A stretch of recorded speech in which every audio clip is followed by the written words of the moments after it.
Are you a runner who's trying to get back to running at a high level or running consistently out of enjoyment, but dealing with an Achilles tendon issue or injury that's stopping you or preventing you from doing so? Then this video is going to be for you. You see, most people, when they deal with Achilles tendonitis, their first thought is to just stretch the heck out of the tendon. Because for whatever reason, the media and social media and all the different medias out there tend to say that stretching solves all the problems. But in reality, a lot of times when people stretch the Achilles tendon, it makes it worse. So people who will respond to stretching are those who the Achilles tendon issue is much higher up or away from the heel. The closer your Achilles tendonitis is down towards the base of the heel, the more it's probably going to irritate that tendon. So the further up your Achilles issue is, the more you can stretch it and it likely will be okay. The more the Achilles issue is down towards the heel, the more chance you're going to irritate the tendon and piss it off by stretching it. All this really has to do is because of the anatomy. You see, our heel and the Achilles attachment is behind the actual midfoot and behind our ankle joint. So anytime we rock forward or take our knee over our toe or let the heel drop down off the edge of a step, that tendon is going to start laying down over top of that ridge of the calcaneus because now the tendon is going through a stretch. It's called dorsiflexion. And when it does that, it lays down and puts compression on the tendon.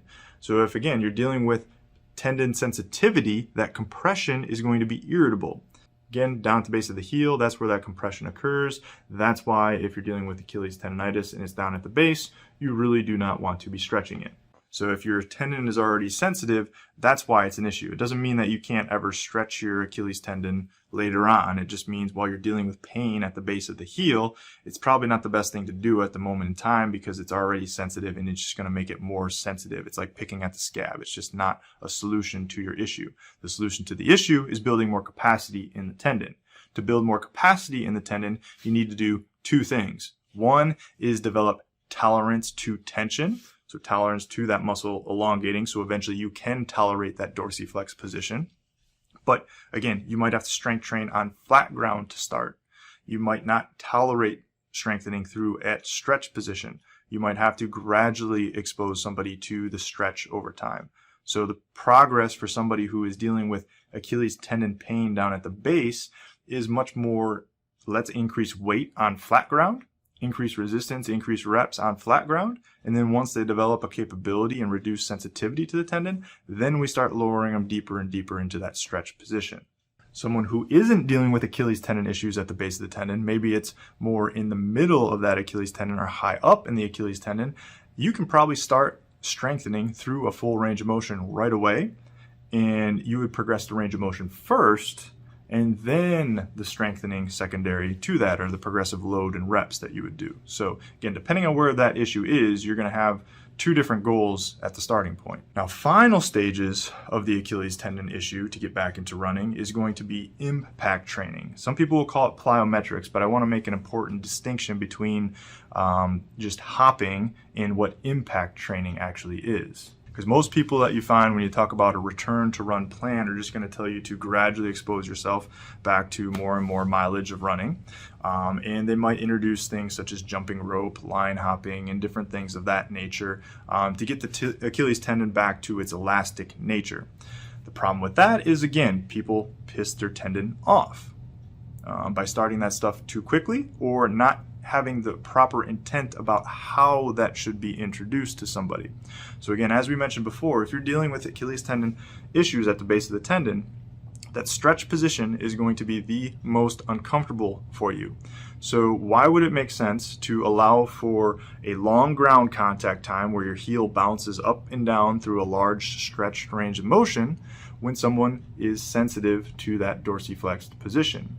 They should be more ball of foot in trying to keep that heel high and trying to minimize the drop of the heel as they're performing that plyometric. Even more conservative way of starting is just simply by dropping off of a step or a box, called these drop jump landings or snap downs, where you're trying to catch yourself down on the ground on the ball of foot pressure with your heels elevated up off the ground, basically so I can slide like a credit card or a piece of paper underneath the heels. So it doesn't need to be super, super high, but you want the heels up so that you're, again, minimizing the stretch of the Achilles tendon by ball of foot pressure, heel up off the ground, and then you're absorbing that impact and thinking like a gymnast, sticking that landing immediately so that there's no big drop or fall back onto the heels or dorsiflexion stretch that's being placed under load and quickness of stretch.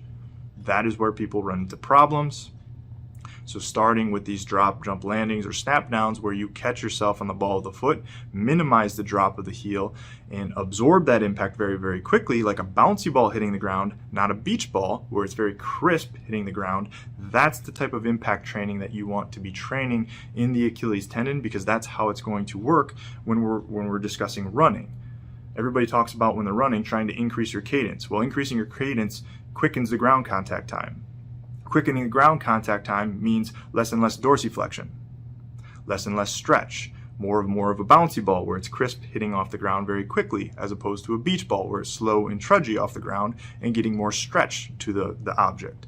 So we want to take that and put that into training in a progressive manner. We don't want to just be flopping around doing ankle hops, line hops, or jump rope. We want to have a specific intent of how we're striking the ground and how we're impacting the ground. And that's why I call it impact training.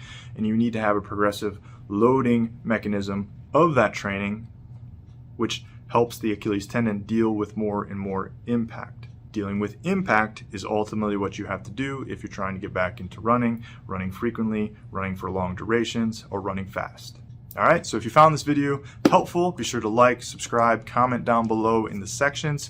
We have something special for you if you're dealing with an Achilles tendon issue. That is a specific program designed for you. That is a specific do-it-yourself DIY program that I have laid out in the comment section below. You can click on that link and get it for a low cost.